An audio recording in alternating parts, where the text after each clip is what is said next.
So that's another thing about this league that a lot of people don't understand is all the sacrifices that everybody gives up. Like, I actually moved to LA to work for the league. I cheered in college, so I took a road way less traveled in this league because almost everybody else in this room probably played some kind of competitive, aggressive college sport. And I was like flipping and doing this kind of stuff, you know.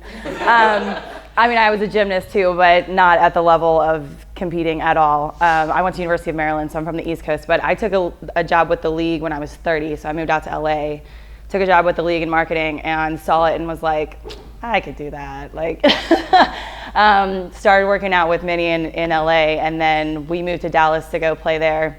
I would say the biggest accomplishment for me as far as football, other than winning the national championship with all these girls in the room last season.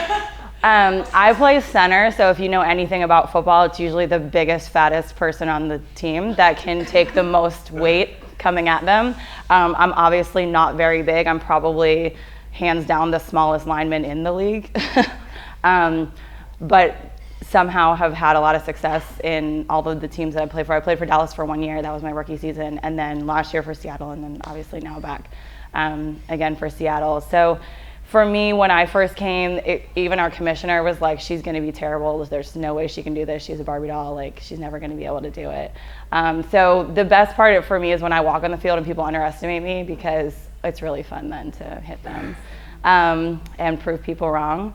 So yeah, I think my story is totally different than all of theirs because they all came up with all of these, you know, competitive accolades. And I mean, I won a college national championship cheering, but it's totally different because it's a team sport, but it's not physical, I guess you could say.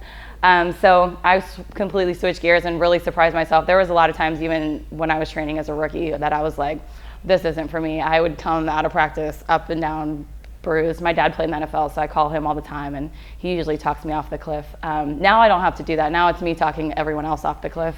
I'm old, so I didn't start playing tennis. I didn't start playing football until I was 31, so that's like really kind of a lot older. In a physical sport like we do, I mean, you can't, it's different with men. They train to hit people their whole lives. Like, you know, we're women. We haven't been training like this forever. So anybody who has ever stepped on foot, like in our league and even at a practice and taken a hit, I give the utmost respect to, because not a lot of people can do that. And it's kind of how, with this league specifically, we have a lot of girls that come to tryouts, and then once we put the pads on, we lose half of them.